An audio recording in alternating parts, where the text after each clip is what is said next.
गंगा, गंगा।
गंगा कहाँ है? सोच क्या रहे हो? गंगा कहाँ है? आओ उसे ढूंढते हैं।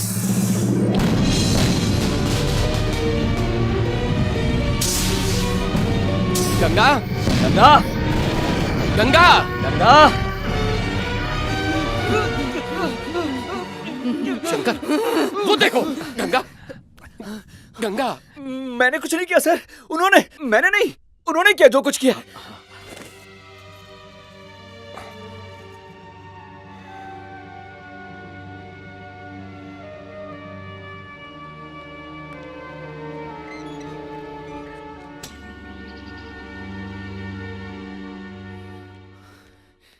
सर, कल रात जो हुआ मेरी कोई गलती नहीं है। मैं जब वहां से गुजर रहा था तो उन्होंने ही मेरा हाथ पकड़ लिया। विश्वनाथ, मैं जानता हूं तुम्हारी गलती नहीं है। यहाँ क्या कर रहा है तू? कल रात गंगा के साथ बदतमीजी करने के बाद हिम्मत कैसे हुई यहाँ आने की? चल निकल यहाँ से। शंकर ये इंसान के रूप में एक भेड़िया है।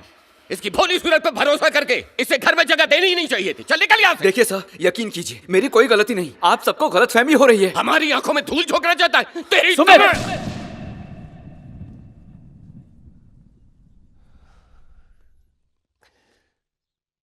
तुम गलत सोच रहे हो।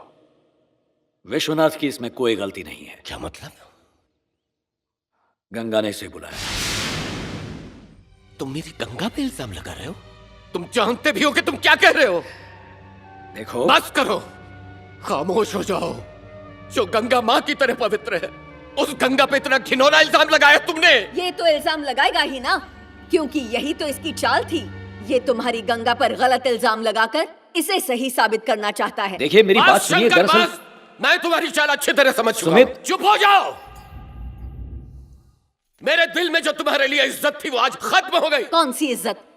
ये इज्जत के लायक है? क्या हो गया? ये सिर्फ हमें बेवकूफ बनाने आया है। इसे घर से बाहर निकालो। बस 2 ही दिनों में इस घर की सारी समस्याएं सुलझाकर मैं खुद यहाँ से चला जाऊंगा। उसकी कोई जरूरत नहीं। हमारी जिंदगी तबाह करके अब क्या सुलझाओगे तुम? पहले मेरी बात तो सुनिए। निकल यहाँ से। चल निकल बाहर। बड़े भैया ने तुझे पाला इसलिए मैं चुप था। अरे आकर तूने अब तक किया भी क्या है? तुझे तो धक्के मारकर बाहर निकाल देना चाहिए। जो कहना है मुझे। निकल। सुमित ये ठीक नहीं हो रहा। हमें हमारे हाल पे छोड़ दे। तू चल निकल यहाँ से। देखिए मिस्टर नंदूराम। सुना नहीं क्या? ऐसे नहीं मारेगा। मालिक आप ये क्या कर रहे हैं? जो हम सबको बचाने के लिए आया था आप उसी को मार रहे हैं, उसे ही घर से बाहर निकाल रहे हैं। देखिए नंदूराम जी, हो जा यहाँ से। मेरी बात तो सुनिए। मुझे बस 2 दिन चाहिए इस घर की सारी समस्याएं सुलझाने अरे के लिए। तेरे झांसे में हम बहुत आ गए। अब जो भी करवाना है हम स्वामी भयंकरानंद से करवा लेंगे। देखिए, तू मेहरबानी कर निकल यहाँ से। चल।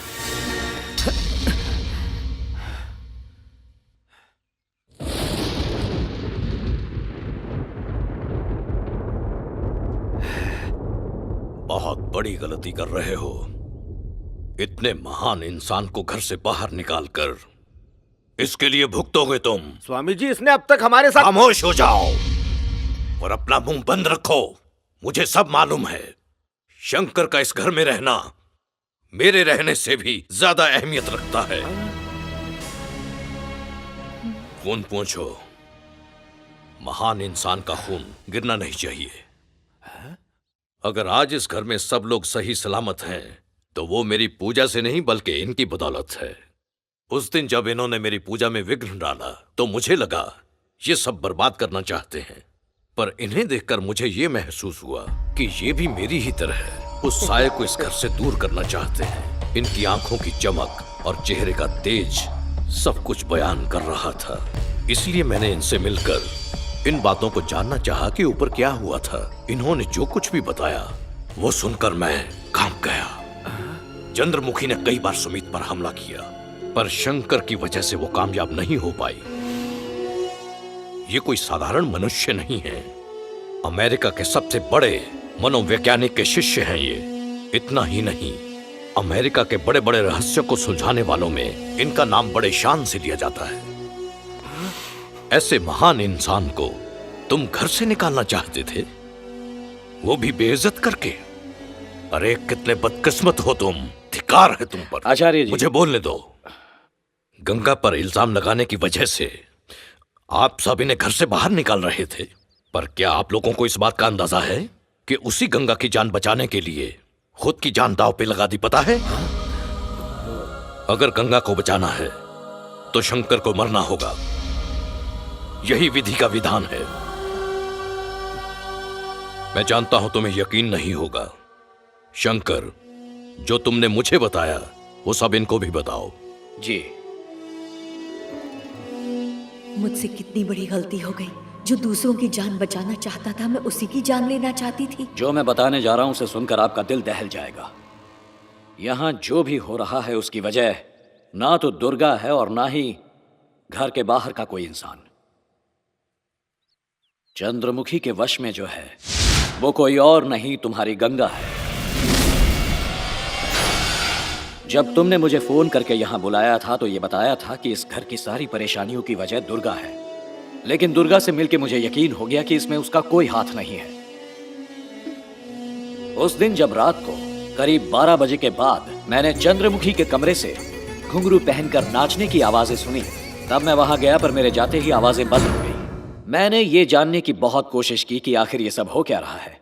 इस दौरान जब मैं तुम्हारी पत्नी गंगा को चंद्रमुखी के कमरे में लेकर गया, तब पहली बार मैंने गंगा का बहुत ही अजीब बर्ताव देखा। ये कमर बंद है। अब तक मैंने गंगा को ऐसा अजीब बर्ताव करते कभी नहीं देखा था। वो किसी साइकिक वाइब्रेशन के प्रभाव में थी।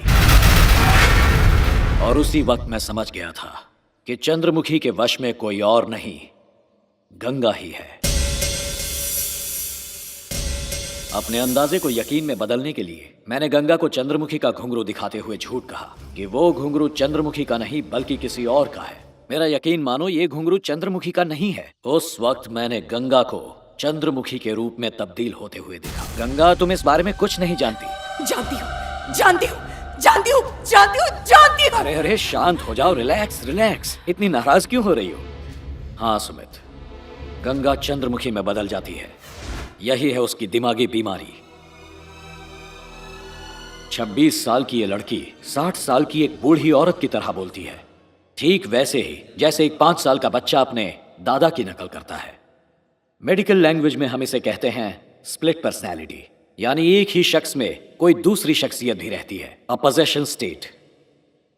गंगा इसी बीमारी का शिकार है। ये जानने के लिए कि हंसने खेलने वाली गंगा को यह बीमारी कैसे हुई, एक दिन मैं मुकेश को साथ लेकर गंगा के गांव गया। आप गंगा की जिंदगी का सिर्फ एक पहलू जानते हैं, पर उसकी जिंदगी का उससे हटकर एक दूसरा पहलू और भी है। ये मैंने उसके गांव जाकर जाना।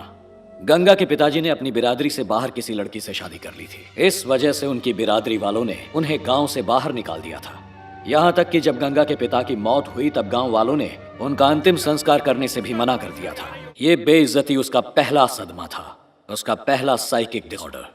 बचपन में ही अनाथ हो चुकी गंगा को उसकी नानी ने अपने साथ रखने का फैसला किया। माता पिता को खो देने के बाद गंगा नानी की कहानियां सुनकर ही बड़ी हुई। जब वो कहानी सुनती तो खुद को उस कहानी का किरदार समझने लगती। जब गंगा के 10वीं के इम्तिहान थे उस वक्त उसकी नानी बीमार पड़ गई। दिन भर उनका ख्याल रखने की वजह से वो ठीक से पढ़ाई नहीं कर पाती थी और इसी वजह से दूसरे दिन वो ठीक से इम्तिहान नहीं दे पाई। एग्जामिनेशन हॉल के बाहर अपनी आंसर शीट फेंक देने वाली गंगा को आज तक उसकी क्लास टीचर भुला नहीं पाई। गंगा की बीमारी के बारे में उसकी नानी को कुछ पता नहीं था और उन्हें पता चलता उससे पहले ही उनकी मौत हो गई।